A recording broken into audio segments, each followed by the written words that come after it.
Hello everybody.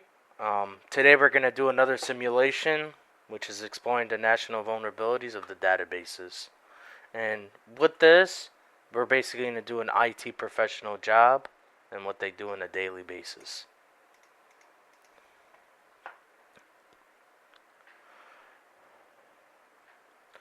Okay, in this lab, we are understanding the National Vulnerability Database, which is, managed by the US government for vulnerability management data, which contains, software flaws, you know, misconfigurations, the product names, and their impacts.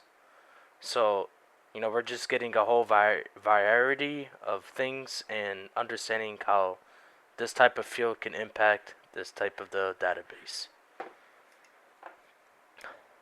Okay, so as we see in the instructions, we're going to use the search engine, which is, Microsoft Explorer. And next thing we're going to do, we're going to search up NIST, sorry I mistyped, NVD. Oops, okay. So that's already a red flag. Let me see what's going on. When you're use the search engine to search for, maybe we have to go on the search tab. This is odd. It's not letting me. And open the first link. Oh, because I put a space at the end. Okay. Alright, so we're going to go into the NVD home, which is by the government. And we're going to understand the context and the protocols of what they do in the daily base. So we're going to click the plus sign next to the general. This is the entire website. We'll try to take a look if I can, but I'm currently unable to scroll down, which is odd. I will zoom in if it makes it easier for people. So the next step we're going to do, we're just going to click this plus sign right next to general, and then we're going to click facts, the information. And then we're going to click the general facts. And then, we're going to read through the material, through the Q&A section, take note of how frequently the NVD is updated. Because, there's a reason why this is daily, updated. There's always some new vulnerabilities, new technologies that's always implemented. So, what is the difference between the CVE list and the NVD? What is the NVD analysis process and how is it done? How do I report a vulnerability? How do vulnerabilities get into an NVD?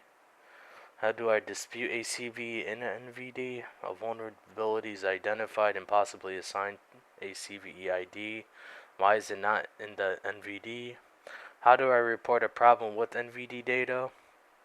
How can my organization use the NVD data within our own products and services? How often is data in the NVD updated?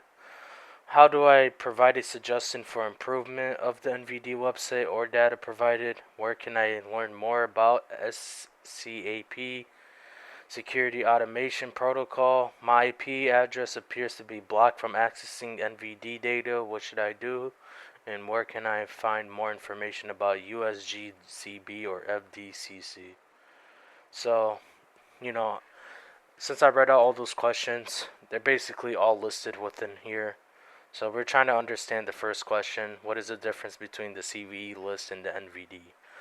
The CVE list is a publicly disclosed cybersecurity vulnerabilities and exposes that is free to search and use and incorporate into products and services. It is currently maintained by the MITRE and is available at this website. NVD is the U.S. government repository of standard-based vulnerability management data representing the Security Contact Automation Protocol. This enables automation of vulnerability management, security, measurement, and compliance. The NVD includes databases of a security checklist reference, security-related software flaws, misconfigurations, the product names, and the impact of metrics. The NVD is the CVE list augmented with additional analysis, a database, and a fine-grained search engine. The NVD is synchronized with the CVE such as that any updates to the CVE appear immediately on the NVD. This is really interesting to take a look because, we're understanding that, the NVD is an actual protocol that companies can use as a checklist. And we're trying to truly understand how we can secure our databases, because databases breaches are very expensive, and they cost a lot of companies time and money, and nobody wants to be in a setback in that situation. So this is awesome that the government is you know initially listing all things to provide to companies, and how companies can use it. There's a lot of things in here as I see, a lot of general information. I kind of read this on my own time, but if you guys ever want to read this on your own, go ahead. I'm going through it slowly. So let me just get this part done so everybody can read on their own free time.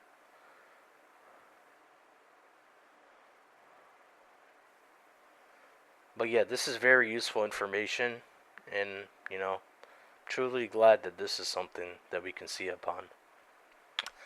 Okay, so once we finish that part, we're gonna go back to the home page by clicking this, left arrow. It wants us to go back truly. Okay, so we're gonna click on the NVD dashboards next to general, and then when we're finished, we return to the home page. So this is the dashboards and the CVEs received and processed. The time period. We can see all the general information that is usually used. These numbers actually, I honestly don't know if these are actually like true numbers, but we'll go based off the scenario that they are. But yeah, you can see there's a lot of things going on. Different methods of how the CVEs, are processed. The CVE status count. Wow. Wow, that's a lot of vulnerabilities. Yeah, I mean, general information that you would see that's important. So yeah, definitely you always want to keep your criticals down and your highs. Those are a priority over medium and lows anytime. I mean, mediums can be somewhat important, but lows, they're usually not like breaches in the scenarios. And we're looking at the version 2. Now we're looking at the CAT 6000.1x component Cisco iOS. So this is their update, and it seemed that the update could not properly handle a loop between the docs 1x and enable port in authentication, so there was a bypass within the port and the authentication method. Wow. This gives you really good information about, what type of high breaches are these. The very antivirus engine versions before 8.3.36.60 allows remote code execution as an NTO. Wow, this is really bad because, if somebody has the authority as the system administrator within the PC or desktop, we can say, that gives them a lot of access to your information, especially into the individual's, desktop. Imagine if it was, one of the head executives, such as like a CIO, CFO, CEO. If somebody got into the systems through this way, they'll be able to steal lots of important information that should not be out, and that will backfire and possibly could cause those certain types of people to lose their job. I'm just truly being honest. See, that's why you gotta understand.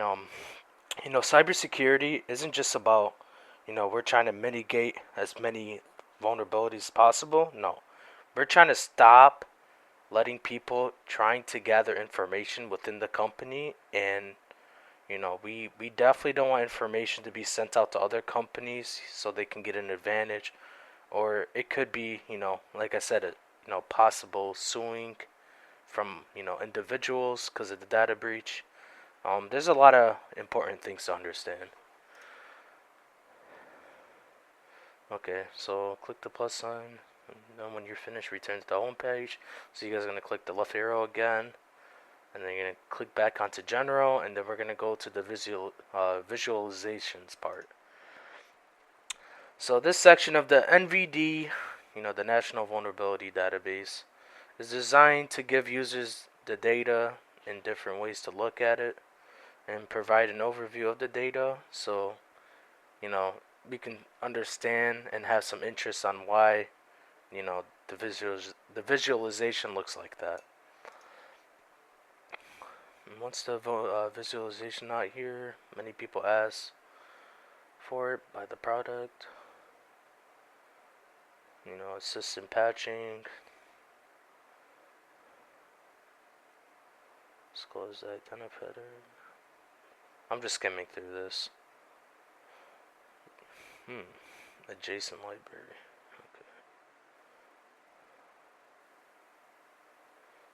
Okay, I understand some parts of this. Okay, so we're gonna go to the vulnerabilities CVE. In the drop down list, click summary, description word frequency to display a bar graph of the most common words used a part of a vulnerability description. Okay, let's take a look real quick.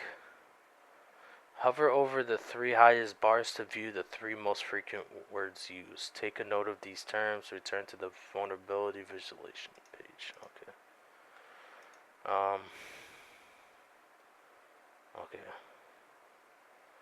We're looking by the description. Yep. Okay. So, wow. The word vulnerability is the 3rd highest. Interesting. And while remote is the 2nd and allows is the 1st. So we're understanding that these type of, words, or you could say tools, are, usually the reason why these high, breaches are happening.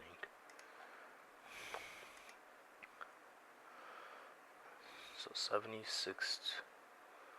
Okay, this is about 81,000. This is about, I would say, 86 to 87,000. Okay. So we're understanding that part. And then once we finish, we are going back. And now we're going to choose the product CPE, which is right here listed. Okay, the CPE product distribution. This visualization was generated using the vendor component of the CPE and counting the number of unique product components to show a distribution of the number of the products by the vendor available in the CPE dictionary. So we're gonna go hover. The total number of products it counted. Okay. So yeah, as we know, I believe that's Cisco. I believe it is. So we understand that, Cisco is the most used product, as in networking itself. They have a lot of, not just products, but, their tools, their own type of way of doing databases and, setting up servers and switches and stuff. If you guys are ever into networking, I would definitely suggest going into Network Plus by CompTIA. Or if you want to go to an advanced level, CCNA is definitely very helpful, as I'm aware. But that's if your desired field is to get into IT at first, because, cybersecurity isn't just an entry level job that you can get into. So you have to truly understand what kind of aspect and how much experience do you have to get into cybersecurity. So, which vendor has the total highest? Yep, as we know, Cisco, IBM, another system that's used. Jenkins, I think I've heard of this before. Pocket, yep, of course. IBM, Google. These are a bunch of companies, with their, own selling products and stuff. So, once we finish, we're gonna close the browser. Apparently, let me just double check over the next 2 bars. Close the browser and proceed to the next exercise. Huh, interesting.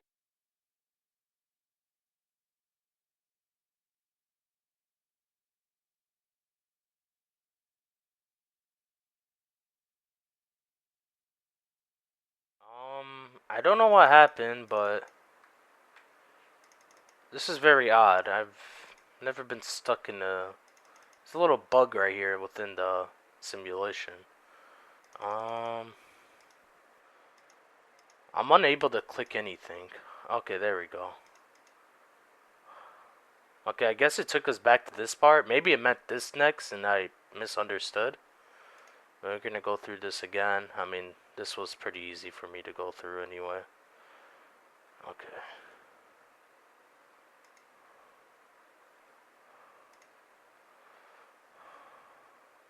I don't like how it's automatic in this simulation. I actually want to be able to read all the numbers, but, what can I do?